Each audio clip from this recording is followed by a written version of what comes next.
বন্ধুসকল মই দুদিন ধৰি এটা বস্তু চাই আছোঁ। এইটো উদ্দেশ্য লৈ আপোনালোকৰ সন্মুখত আহিছোঁ আৰু আপোনালোকৰ দ্বাৰাই এইটো বাৰ্তা চৰকাৰক আমি সচেতন ৰাইজক জনাবলৈ মানে আশা কৰিছোঁ। কথা হৈছে যে ইছমাইল হোসেন এজন বিতৰ্কিত লিখক আছে, আপোনালোকে গম পায়।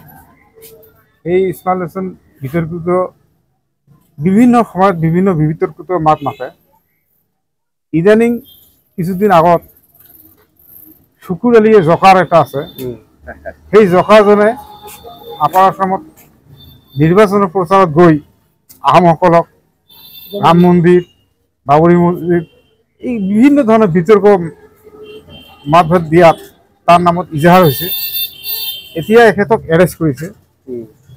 সেই প্ৰসংগত তাক গাত ছাঁ দিবলৈ, বচাবলৈ আমাৰ দেশীসকলৰ ওপৰত এটা মানে চাপ সৃষ্টি কৰিছে বা আমাক গতাই দিছে আমাৰ গাত।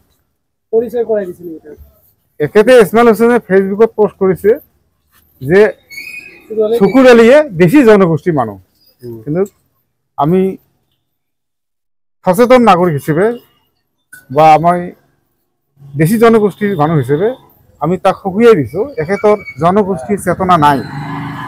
ইছমাইল হোসেন জনগোষ্ঠীয় চেতনা নাথাকি, তত্ত্ব নাথাকে, এইবিলাক কথা যাতে নেক্সট টাইম নকয়।